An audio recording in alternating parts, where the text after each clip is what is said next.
Doctor కావటమే మీ లక్ష్యమా? ఎంబీబీఎస్ సీట్ల గైడెన్స్ కోసం తప్పక విచ్చేయండి mega education mela. Young tiger NTR కు రోడ్డు ప్రమాదం, ఆసుపత్రిలో చికిత్స పొందుతున్న ఎన్టీఆర్ అంటూ గత 2 రోజుల నుంచి సోషల్ మీడియాలో వార్తలు చక్కర్లు కొడుతున్నాయి.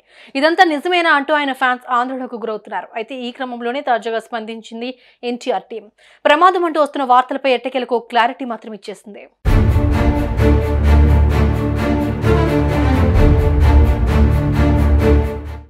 ఎన్టీఆర్ రోడ్డు ప్రమాదానికి గురయ్యారు అంటూ వస్తున్న వార్తలో నిజం లేదని ఆయన టీం తెలిపింది. కాకపోతే 2 రోజుల కిందట ఆయన జిమ్ లో వర్కౌట్ చేస్తూ ఉండగా ఎడమ చేతి మణికట్టు కాస్త బెనికిందని ప్రకటించింది.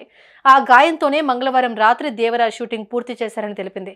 ఇక కాస్త విరామం అనంతరం ఎన్టీఆర్ తిరిగి పూర్తి ఆరోగ్యంతో షూటింగ్ లో పాల్గొంటారని, ఫ్యాన్స్ ఎవరూ కంగారు పడాల్సిన అవసరం లేదని క్లారిటీ ఇచ్చింది. దీంతో పాటు ఆయన ఎడమ చేతికి కట్టుకున్న ఫోటోను సైతం జత చేస్తూ సోషల్ మీడియాలో పోస్ట్ చేసింది. ఎట్టకేలకు ఎన్టీఆర్ టీం స్పందించి వస్తున్న వార్తలపై ఫుల్ క్లారిటీ ఇవ్వడంతో ఆయన ఫ్యాన్స్ హమ్మయ్య అంటూ ఊపిరి పీల్చుకుంటున్నారు.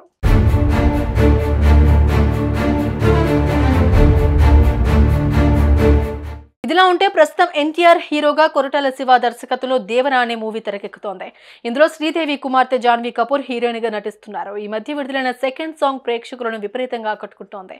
దీంతో ఈ సినిమాపై భారీ అంచనాలే నెలకొన్నాయి. ఈ సినిమా ఎప్పుడెప్పుడు రిలీజ్ అవుతుందా అని నందమూరి అభిమానులు ఎంతో ఆతృతగా ఎదురుచూస్తున్నారు.